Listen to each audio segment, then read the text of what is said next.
This is the Kitchen Sink WP Podcast, episode 516. I program my own computer. We have a server crash, 404 error, page not found, links aren't working, system is crashing, system is crashing, system is crashing. Your old HTML website, barely alive. We have the technology. We have WordPress. A new website, better than it was before. Better, stronger, faster.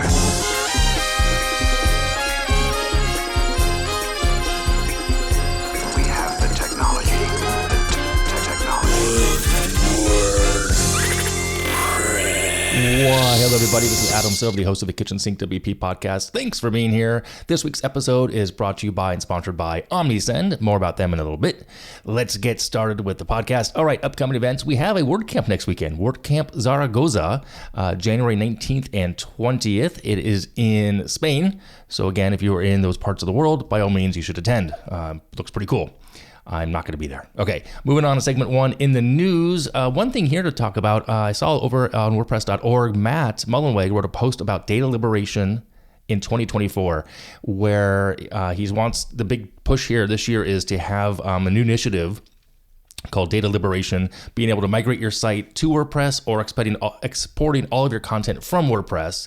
And it should be possible in one click. So there's a blog post. I'll put that link in the show notes. Check it out. I mean, it's great to have this. It really is. Data liberation is, in my opinion, one of the most important things in what we do, because if you get locked into another service or platform, you're paying for rented space. That whole kind of philosophy, having and owning your data is important. It's one of my most valuable things I try to tell my clients as well. So have your own platform, have your own home base, if you will. Don't just rely on rented space like a social media site. All right, moving on to segment two. But before that, here's a word from this week's sponsor.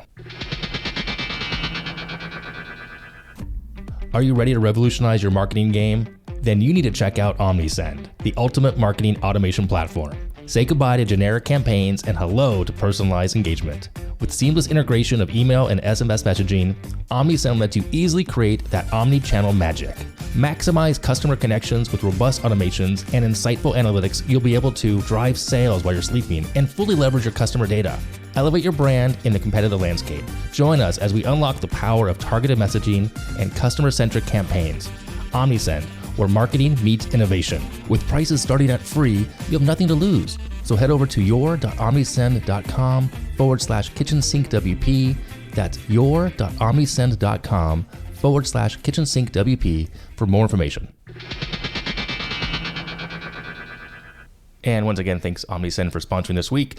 All right, segment two, the meat potatoes, Three Startup Strategies Unveiled. Yes, as I mentioned last week, or I think maybe it was the week before, about something new that I'm working on or it was going to start to dive into. Well, I want to address that because a few of you did reach out and asked about it. And some of you already actually know about this. I've been toying with this thing for a while now, probably at least a year and a half. Yeah, at least a year. Anyway, so I indicated I would share, so I'm going to share. But before I get there, I want to discuss and share the three ways that someone might consider starting something new. So some options here, like the startup strategies. So the three options you might consider, and in no specific order, MVP, building in public, and what I'm going to call hope in a prayer, but I'm not sure that's the right way to call it, but nonetheless.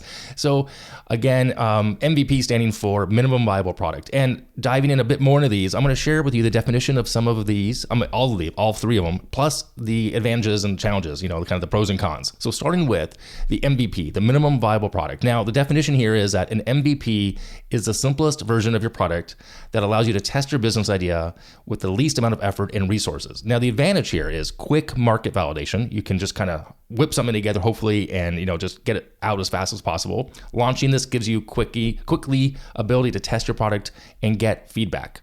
It's cost effective. Okay, it minimizes the initial investment. It reduces the risk of any financial loss, and it also allows for an iterative development.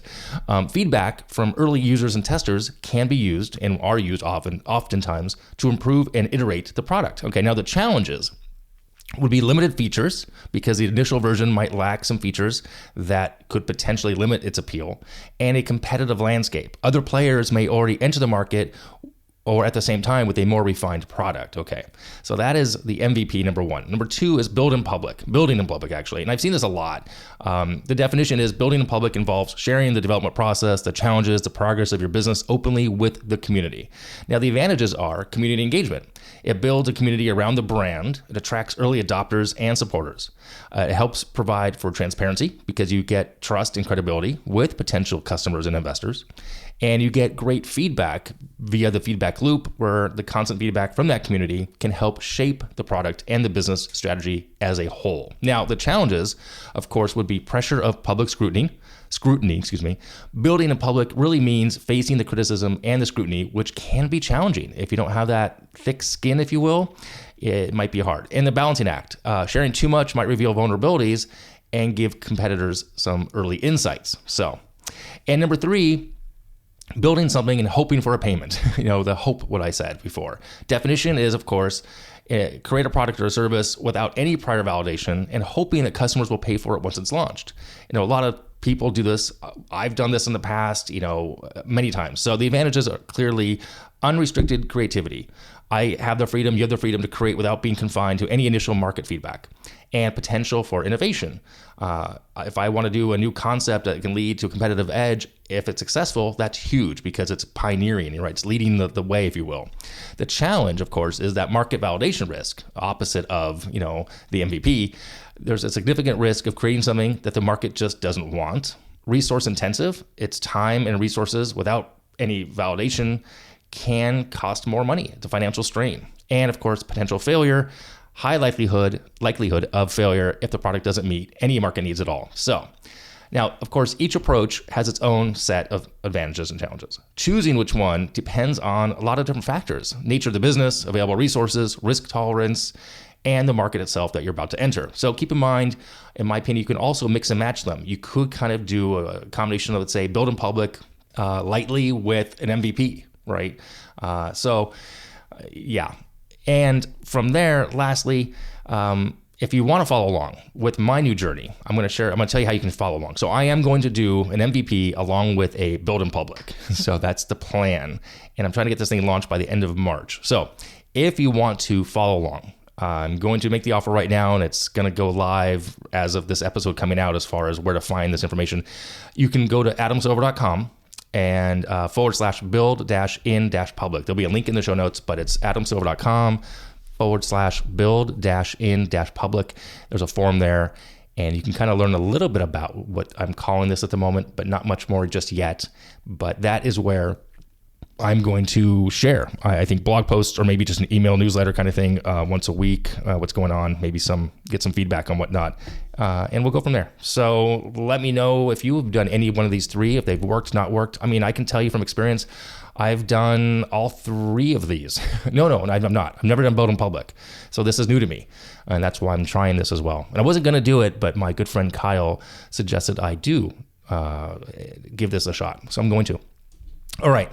If you've done any of these, if you had better luck or pros and cons, let me know. I'd love to share your information as well. All right, moving on. Segment 3, tip until the week. This one is interesting. It's an add-on to VS Code. It's called Git Blame. I didn't know anything about this, and I only learned about this because a friend of mine was taken for quite a lot of money.